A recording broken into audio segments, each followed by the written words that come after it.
right. Well, good morning. Good morning. I'm going to tell you a story. And it's a story, well, it's partly about me and my family, but it's about you too in this church. Before I start the story, let me just say the beginning.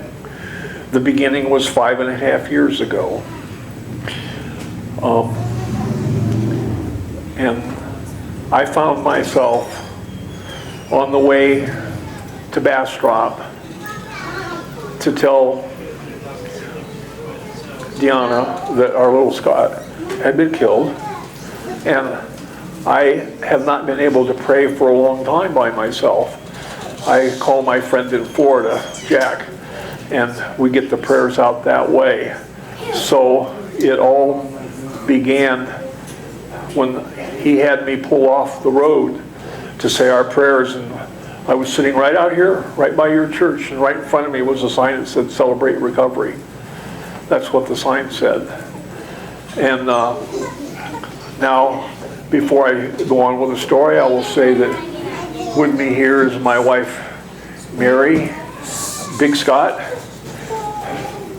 my grandson, Jacob, Melissa, who is our angel, and little Scott is here too.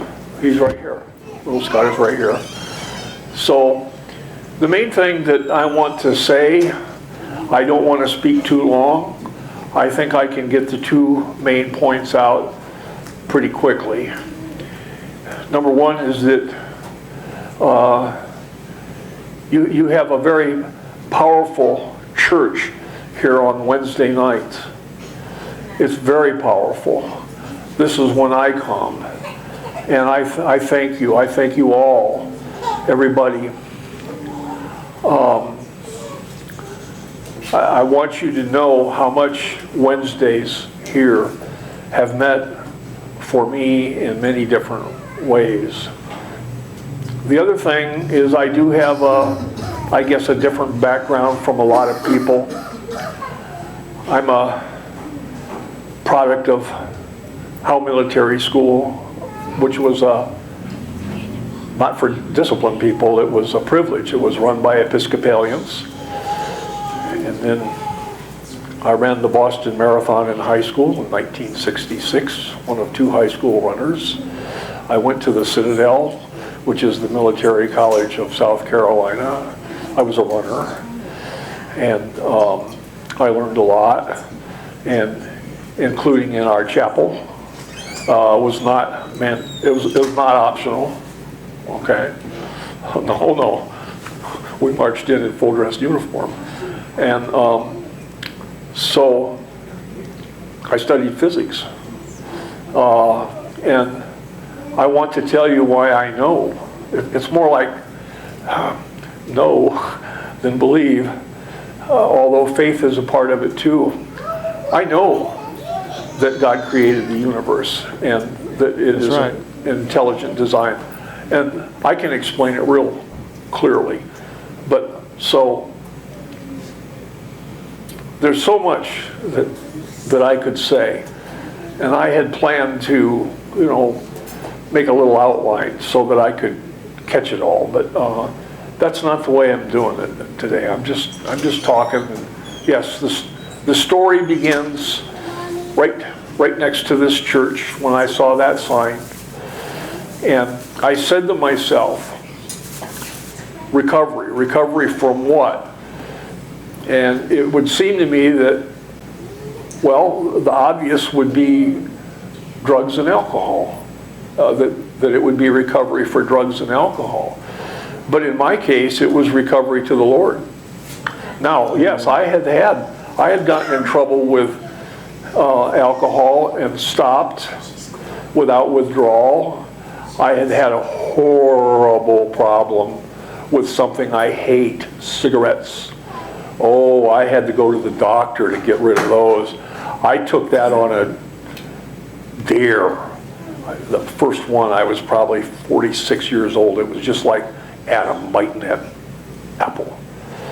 Anyway, yes. So I saw that sign, and I came the next Wednesday, and Brother Rudolph would always make coffee ahead of time, and Patty would always make brownies or something for us. So we had quite a group too, let me tell you. And I'm going to read you some names right here in a minute. We had quite a group, and Pastor Miller and Brother Ted have been an important, integral part of this, and their wives, by the way. And let me just stop right here and say right now that Pastor Miller calls me at least once a week, including when I can't come in on Wednesday. And he sometimes he asks, he'll suggest something we pray for. And lately he said, what will we pray for, Paul? I said, Pastor Miller, we have to pray for our wives.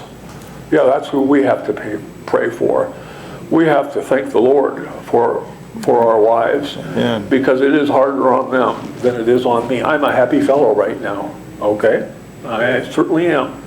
Anyway, I came in, and Pastor Miller came in that first time, and he doesn't come in all the time on Wednesdays back here. We used to have a prayer hour at 5:30, and at 6:30 we would have Celebrate Recovery. Well, anyway, this time Pastor Miller did come back, and he said, "Are you hurting, Paul?" And I said, "Yeah, I'm hurting really bad." And he said a prayer, and here's what came out of that. Of course, this is just first meetings. This is a piece of paper. At the first meeting, the people in the meeting, they wrote their names and phone numbers down for me. And then right below that it says, "Call anytime. We love you, Paul. God bless." Joseph, Randy, Randall, Bob, Adam, Rudolph. And then I've got written in here, Ann Bridget. I can't remember if she was there or he told me she was there in spirit. Danny, Ted, Brother Ted, Pastor Miller, Patty's Treats. That was the first night, and I've carried this in my Bible every time I've come in here, and I've added names as they've come along to Celebrate Recovery. Jessica, Mike, Shane, John and Barbara, Tony, Genevieve and Mike, Blue and Kirk, Clayton, Michael, Joel, Wayne, Deanne, Patrick, Michael, Johnny, Paul, the other Paul, not this Paul, the other Paul, Tommy, and the last name on my list is Carol. And Carol still comes on Wednesdays. So these are just some of the people that are all a part of my story, and so are you. And well, I was thinking last night, what am I going to say? And I did read a book. I do read a lot. I should read the Bible more. And I tried to pick 3 verses out about how I know that there's intelligent, God created the universe and there's intelligent design. That won't take me long to read those to you, but it took me a long time to find them last night, which tells me I'm not reading the Bible enough. So, got to get busy. Anyway, where was I? Oh yeah, I was thinking about what to say. And I had read this book called The Cost of Discipleship by, Patty, help me. Dietrich Bonhoeffer? Dietrich Bonhoeffer, who's one of my religious heroes. And basically you are reading the Bible when you read that book, because it's about the Sermon of the Mount. And every chapter has a part of the Sermon of the Mount, and then there's the text written by Dietrich Bonhoeffer. And here's the long and the short of that book to me. This is where Dietrich Bonhoeffer and Brother Ted are locked in. Because he said, if you're going to be a disciple of God, you're to be all in. All in. And I am here to say that I have fully accepted. By the way, I've never been an atheist. Okay, I have some different thoughts, but I've never been an atheist. Oh no. But I am here to say that I believe in God and Jesus Christ, and that Jesus Christ is my personal Savior, and that I accept Jesus Christ as my personal Savior. And a lot of the reason comes from what has happened right here. I could go on and tell you all kinds of details, but I think I'll move on to my second point. And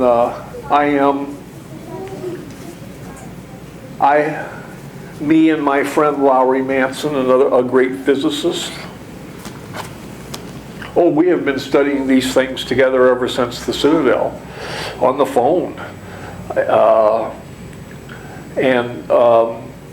I'm here to tell you that what you're hearing about the scientists, you're only hearing what is called the new atheists, the modern atheists. Oh, there are a lot of us, a powerful lot, who since the 1980s have seen what I am telling you too. So when you watch the TV or you look in your high school textbook, just remember that that's just a very losing part of the argument, and they know it too. I'll explain how they know that they're losing and they can't win. But let me come back. So in 2002, I was an assistant prosecuting attorney in Ashland County. Now, by the way, I did sort of keep that quiet when I started back here at Celebrate Recovery, but I thought after a while, well, wait a minute. My first case was I defended an innocent man. Yeah, I actually successfully defended an innocent man. So why keep quiet about, because to me, being a prosecutor or a defense are equally honorable. And so, yeah, I guess I let them know. But anyway, in 2002, I was an assistant prosecuting attorney in Ashland County, Ohio, near where Mary and I come from. We come from Huron County, both of us. Ashland's just a mile south of where I grew up, Ashland County.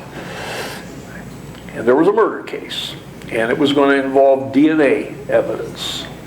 And so DNA was being introduced around the country. This wouldn't be a first, but it was the first for Ashland County, and it was a first for our office and me. And because of my physics background as a prosecutor, I would frequently be called on, even if it wasn't my case, I would be the lawyer who would ask the questions to the expert witnesses, coroners, scientists, things like that. I was given about a year of my time to learn about the DNA molecule. You've probably seen pictures of it. It's like two ribbons hanging down and they twirl around. And then there's these four little molecules, A, T, F, and G, in different orders. They go along. And, it became, you can't believe what I read. I read everything, not just about DNA. I read about the different theories of evolution. I read Reverend William Paley's book called Natural Theology. I was well prepared as I could be. In the process of all that study, it became absolutely inescapable to me, beyond any doubt, that God created the universe and that He created us. Amen. And now let me tell you what the new atheists are saying. They can't counter that. Oh no, no sir, no ma'am.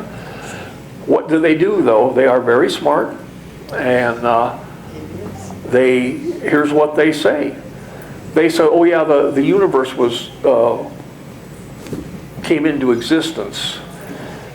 And then there was this 500,000 year period of time immediately after the universe came into existence. And during that period of time, well, yes, the DNA molecule was developed. Not by God, but by something else that came after the creation. They can't get around it. No?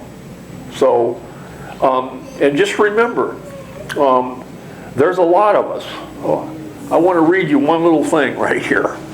And keep in mind, this is going to talk about one kind of scientist. Just remember me and my friend Lowry and many others. Isaac Newton. Isaac Newton believed in the Bible. Brother Ted knew this, not me. And so here I want to read you this little thing right here. This is somebody talking about, the scientists.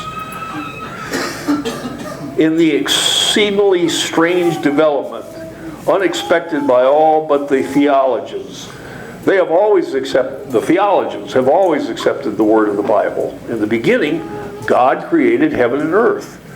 The development is unexpected because science has had such an extraordinary success in tracing the chain of cause and effect backward in time. Now here it comes. For the scientists, those kind of scientists, for the scientists who have lived by his faith in the power of reason, the story ends like a bad dream. He has scaled the mountains of ignorance. He is about to conquer the highest peak. As he pulls himself over the final rock, he is greeted by a band of theologians who have been sitting there for centuries. See? And then my authorities on this, there are more. I'm sorry I could only find 3 last night. That tells me I need to read the Bible again.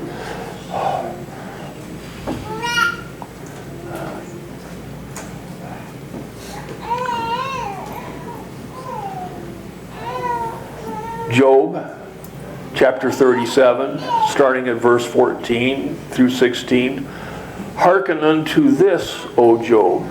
Stand still and consider the wondrous works of God. The wondrous works of God. That includes the atoms and everything, what we breathe, the water we drink. Dost thou know when God disposed them and caused the light of his cloud to shine? Dost thou know the balancings of the clouds, the wondrous works of him, which is perfect in knowledge?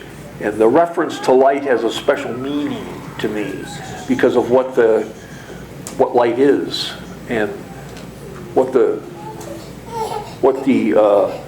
new atheists claim. Then there's Psalm 19, 1 through 7. The heavens declare the glory of God, and the firmament showeth his handiwork. Day unto day uttereth speech, and night unto night showeth knowledge, where their voice is not heard. 6. His going forth is from the end of the heaven, and his circuit unto the ends of it, and there is nothing hid from the heat thereof. The law of the Lord is perfect, converting the soul. The testimony of the Lord is sure, making wise. It begins again. The heavens declare the glory of God. And I believe that does not just include what we think of as heaven, where hopefully we can go when we pass on, but everything around us, the entire universe. And then the last one,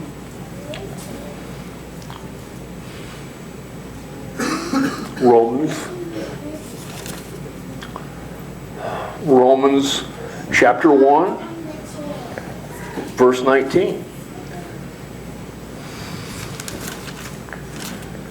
because that which may be known of God is manifest in them. Them means to me not just people, but like our atoms and stuff. Because that which may be known of God is manifest in them, for God hath showed it unto them. He showed me the DNA molecule. God did. He showed it to me. I looked at it. I studied it very carefully for a year. And you could learn about it too in a lot less than a year too. Because I can tell you pretty quickly. I'm not going to today. I'm not taking a half an hour, okay, to go over that. But for the invisible, going on here, for the invisible things of Him, from the creation of the world, the invisible things from the creation of the world are clearly seen. They're clearly seen, being understood by the things that are made, even His eternal power and Godhead, so that they are without excuse. Now, I think and you if you wanted to, could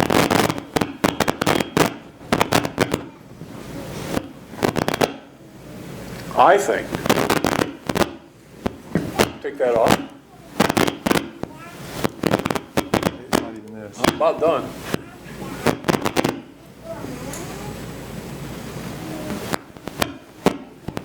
I'm almost done. The number one slide, the very first slider on the left, and pull it all the way down.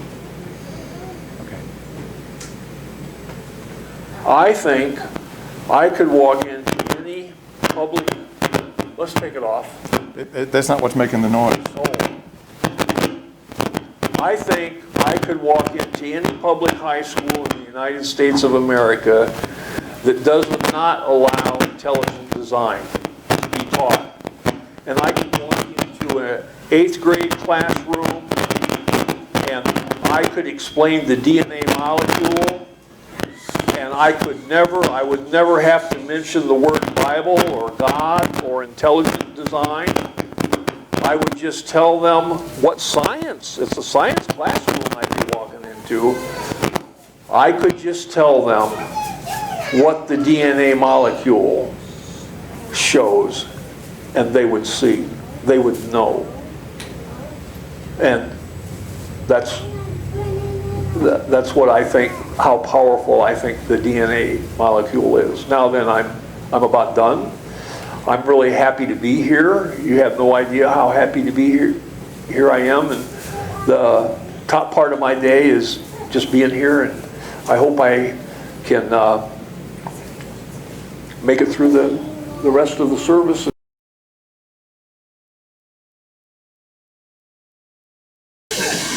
See, I was born on Sunday, July 9, 1978, and then when we started talking about a baptism, I thought, hey, July 9, my birthday is actually on a Sunday again, so I thought how cool would it be to do my rebirth as a Christian also on a Sunday, July 9. So that's why we picked this day, so I thought that was really cool.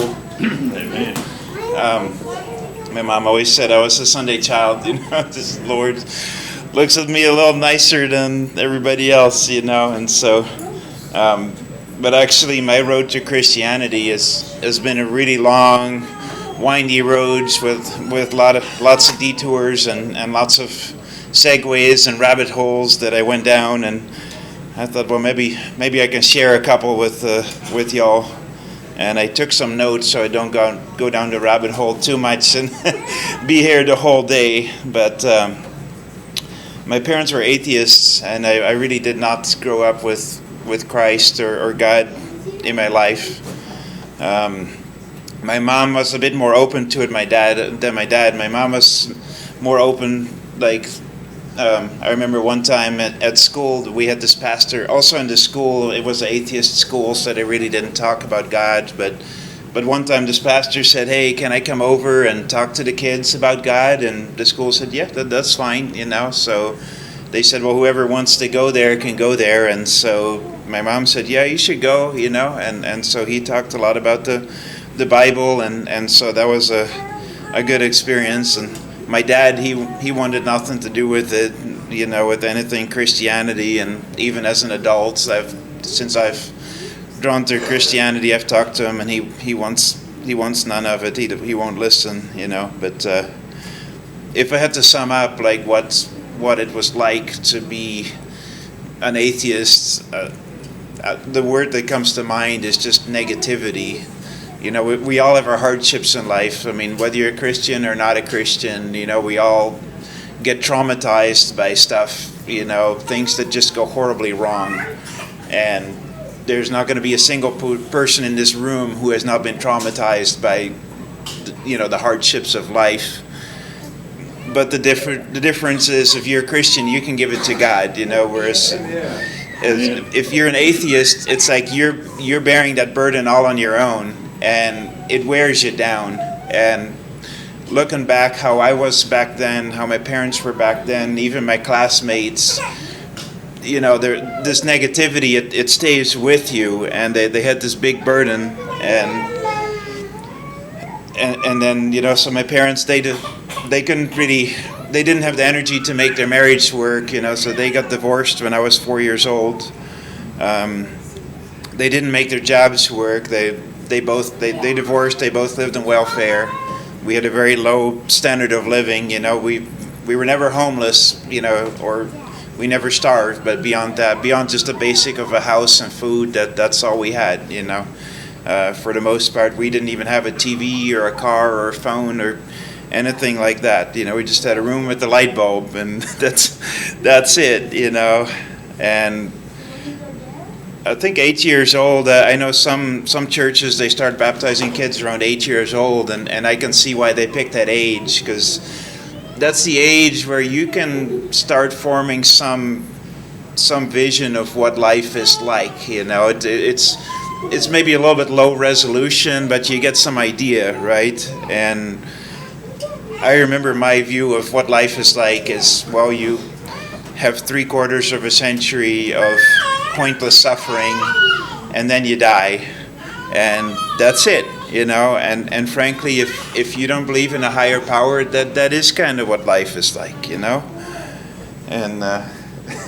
Emily, oh goodness, she came and brought my glasses to me. She said, "Daddy, you forgot your glasses."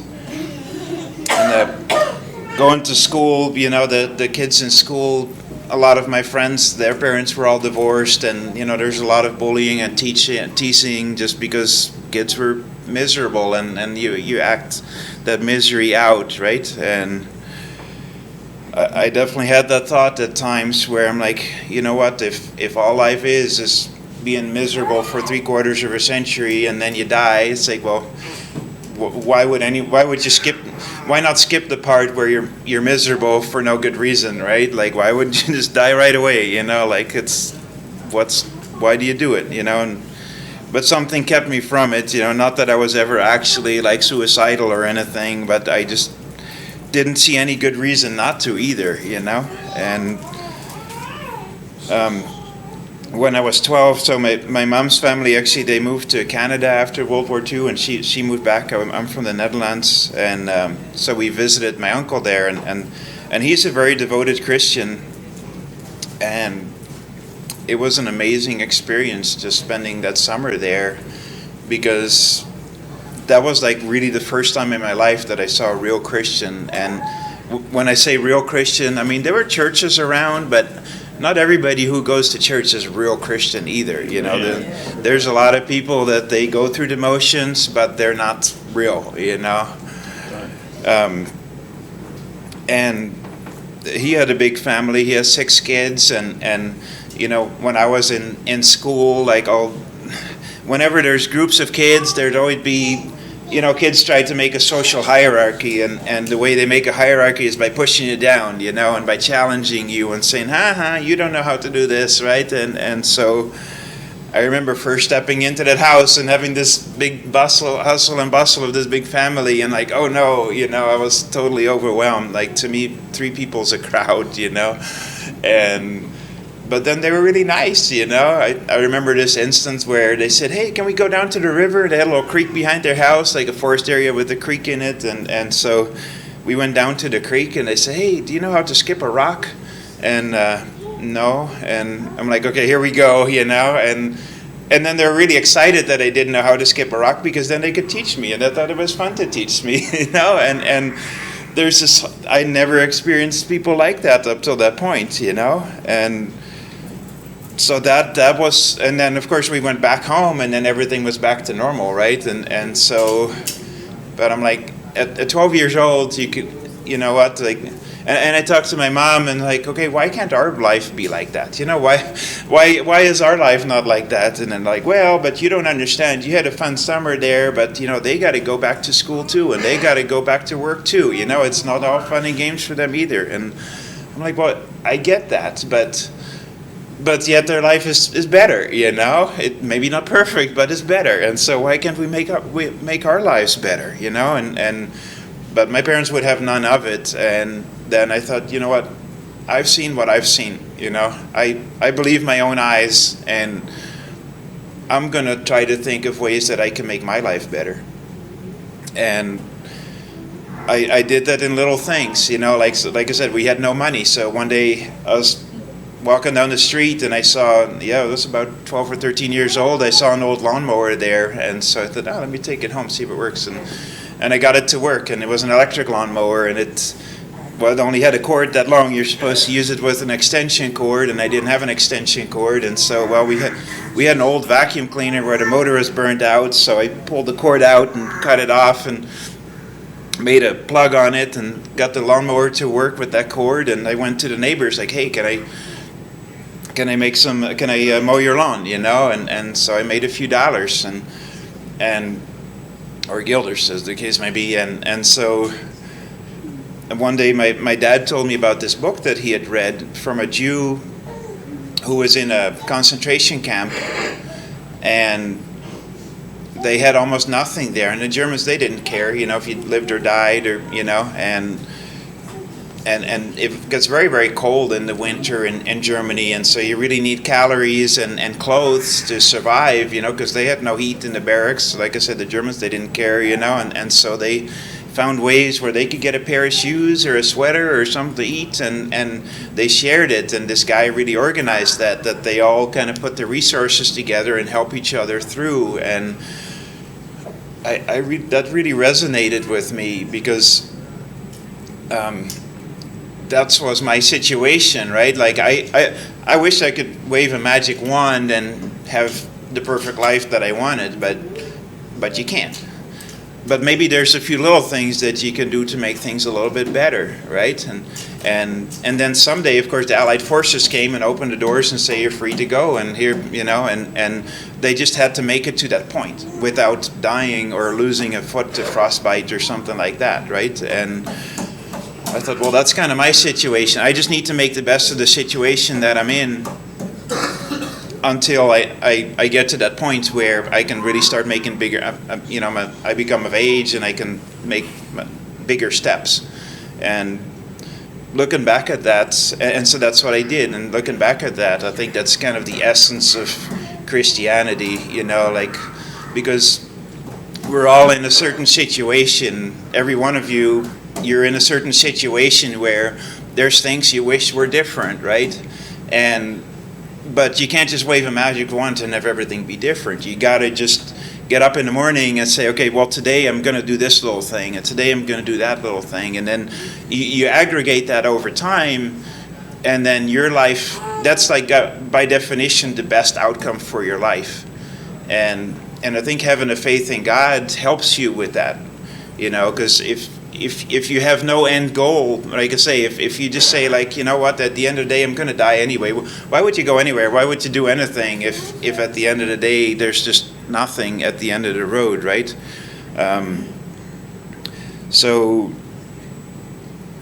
yeah, I started having odd jobs. I mean, I did the lawn mowing. I worked at a horse stable. I make $5 an hour, which is about $2. I made $2 an hour shoveling manure, and it was hard work. I worked at a tulip farm, planting tulips, and I just made a little bit of money at a time. I bought a computer. I taught myself computer programming. They really didn't teach much of anything about computers back in the day, so I taught myself computer programming and some electronic stuff, and built it up that way. And I actually graduated. I did pretty well in high school. I actually graduated as like the top student in my class on a pretty big school of about 1,200 people. So I mean, they didn't all graduated in that year, of course, but out of a few hundred, I was like had the highest grades, and because I was very determined to try and get to someplace better, and I was building up to that, right? And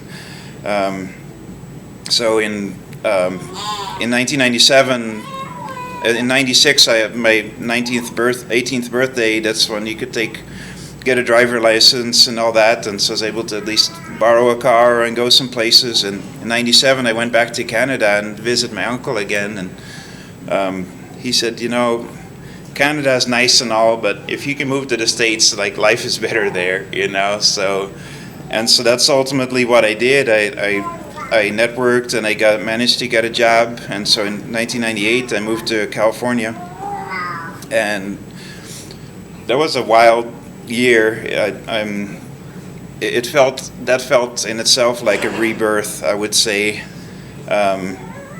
Just being out of that kind of septic situation, if your body is infected, if you have a sore or something, the first thing you do is remove yourself from this infectious environment, and then you go heal, right? And at a spiritual level, it felt that way, like just being out of this world of just negativity and not being spoon-fed this kind of negativity on a daily basis, and just being out of that. And also just being completely independent, just having my own income and my own car and all that. It just felt really great. And so for a couple of years, I really just worked very hard, worked on my career. And a couple of years later, I thought, you know what, I've kind of been there, done that. I got my career. I'm pretty independent now, and my nose is dripping. Just do like this. That's kind of phase one of my road to kind of that vision I had of like what my uncle's life was like, right? In a way, he kind of personified like what I would want my life to be like. But I really didn't have much of Christ or anything like that in my life, and so then one day I'd actually bought a house, and somebody gave me a TV, and it was one of those old furniture type TVs, like that's about the size of this thing. It's very big and heavy, and a car pulled in the driveway, and I had it in the back of my truck, and I was trying to figure out how to get it into my house, and this car pulled in the driveway, and two guys in suits came out, and I thought, well, what is this? Is it FBI? Or I don't know who these people were, and well, it turns out they're Jehovah's Witnesses, and they started talking to me about Jesus, and about how if we all help each other, the world would be a better place. And like, okay, good. So I need some help with this TV, so we can start right here, And they're like, sure, so they got up and they helped me with the TV, and we started studying, and they did good, actually. I mean, because I had a lot of questions. And they knew a lot of answers, and they know the Bible really well. And if they didn't have an answer, they would be back, they'd say, okay, write it down, and they'd be back a few weeks later and have answers, and so that was really my first experience of doing serious Bible studies. And I said, this is nice and all, but everything in the Bible, it's in the past, it's written by men. How do I know any of it is true? How do I know that God exists? I can't touch God, I can't see God, I can't, oh, thank you. I can't. How do I know I'm just like not imagining all these things, right? And he said, oh, that's easy. There's life. And I said, well, life was already there before I was born, so how do I know God made life? And he said, well, just look at this building, like I wasn't here when this building was built, but I can see like it's got lights, it's got wiring, it's got air conditioning, it's got all these things that I know they didn't just like come out of nowhere. They have to have been made somehow. And I really, that really resonated with me because like, yeah, and that's where actually your story is very similar to mine, where you start looking at it from that perspective. You're like, DNA and you have a liver and a spleen and kidneys and a heart and like it's so amazing, and I work in the computer industry, and I make computers, and the company I worked for has like 100,000 people working for it, and computers in a way are nowhere near as sophisticated as life. I mean, they constantly break down, and you make any small mistake, the thing is not going to work. So it's like you look at the DNA sequence, and people with birth defects, you can have one little thing wrong in your DNA, and you're crippled at best, and most kids just die. When you have a miscarriage, it's like there's something wrong in your DNA, and you die, right? And so there's just no way that could be a coincidence, like and in fact I had that thought later. It's like, what, if you talk of people of faith, it's like you need some serious faith if you think that was a coincidence. Like you really need to be very convinced of your cause to think that, like, by accident DNA happened. But ultimately I didn't join the Jehovah's Witnesses because as I read more about Jesus, and he's not membership based, like the Jehovah's Witnesses, yes, they go door to door, but then they also are kind of a closed community in many ways, and that's not how Jesus was, right? He traveled around, he talked to people, he was very open, he would go, if you want to be a follower, if you want to be a disciple, you have a very high standard to meet, but you don't necessarily, but in order to receive his blessings, you don't need to be a member or anything like that, right? And that's what I really like about this church. I think y'all with the food bank and just kind of everything you do, right? It's like you don't need to be a member of the church or need to be, on a list in a way to receive the blessings, right? And so that's what I really love about this church, and I think that's what Jesus wants us to do, right? Is that the blessings are for everybody who wants them. I tried dating a little bit, and I asked my uncle. I'm like, well, I want to get married. I'm still alone. That was the other problem I had, and so I asked my uncle, like, oh, how did y'all go about meeting each other? And they said, well, we just met at this place, and then we just fell madly in love with each other, and so I'm like, so really, so if you happen to meet the right person, you'll just magically fall in love with each other, So, can I just go stand by the door of a grocery store, and when the right person comes by, then I'll fall madly in love, Like, I think I'm missing a few pieces of the puzzle here, I don't think it's quite that easy, So, I met somebody who seemed nice, but I really had no idea how to go about it, and so I had several relationships and kind of bumbled around, and really kind of pointless or aimlessly, because I really had no idea how to go about it. And of course my parents were divorced, and so I really had no reference material there. So I started praying about that. I thought, well, if I'm going to pray about something, a lot of problems I've been able to kind of solve myself, but this is a problem I really haven't been able to solve myself, and so that eventually paid off, because then I met Ivy, and and the funny thing is, like, I did a lot of self work. It's a long story, but you really have to make yourself attractive enough that somebody would fall in love with you, right? And so, Good point. yeah, just start with yourself, right? And it goes back to the same thing, like, well, what can you do to make things better, right? Just like my lawnmower story, right? It's like, well, you can't just like wave a wand and have everything be better. It's like, well, maybe I should dress a little better, or maybe I should, It comes from the heart too. it comes from the heart. Yeah, just to work on, like, be really critical of yourself as far as like what your deficiencies are, and you realize there's also the way the Bible says, like, you should not just go into a relationship. The reason the Bible says, like, okay, the relationship should be somewhat digital, in that you're either married, you're going to be engaged and then marry, or not, and so with these relationships you kind of bumble into them, but then you realize it's the wrong person, but it's kind of hard to break up, and so you kind of just bumble along for a few more years, not really going anywhere with it, and kind of wasting both each other's time, really. And so anyway, I figured that out eventually and met Ivy, and we got married, and amen. Yeah, that was a big step in my life. And I lived in California at the time, and I said, I don't want to raise a family here. It's just had become very toxic too. So we moved here to Texas, and it took a long time to move. Actually, I might be a little bit of a hoarder,